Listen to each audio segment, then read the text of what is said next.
नमस्कार दोस्तों बात करते हैं भोजपुरी फिल्म के बारे में। दोस्तों भोजपुरी में एक ऐसा फिल्म आने वाला है जो पूरा भोजपुरी को हिला देने वाला है।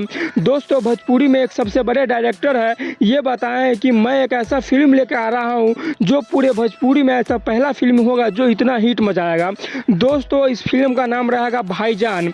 दोस्तों इस भाईजान में अभी तक कौन सा हीरो रहेगा इस चीज़ का चर्चा डायरेक्टर जी नहीं किए हैं, लेकिन वह बोले हैं कि बहुत जल्द मैं लाइव आकर यह बता दूंगा कि इस फिल्म में कौन सा हीरो रहेगा। लेकिन दोस्तों आप लोग कमेंट करके बताइएगा कि भाईजान फिल्म में कौन सा हीरो रहना चाहिए। दोस्तों आप बात करते हैं खेसारी लाल यादव के बारे में। दोस्तों खेसारी लाल यादव एक बार फिर से गर्मी के दिनों में ठंडी का माहौल बना देने वाले हैं, क्योंकि दोस्तों खेसारी लाल यादव का आपको पता होगा कुछ साल पहले गाना आया था ले ले आई कोका कोला।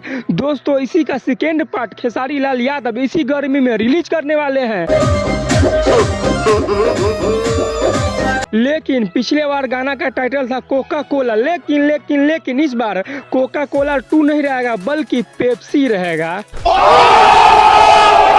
और दोस्तों खेसारी लाल यादव पिछले गर्मी में कोका कोला से धमाल मचाए थे, लेकिन इस बार पेप्सी से ऐसा धमाल मचाएंगे कि लोग कोका कोला पीना भी भूल जाएंगे।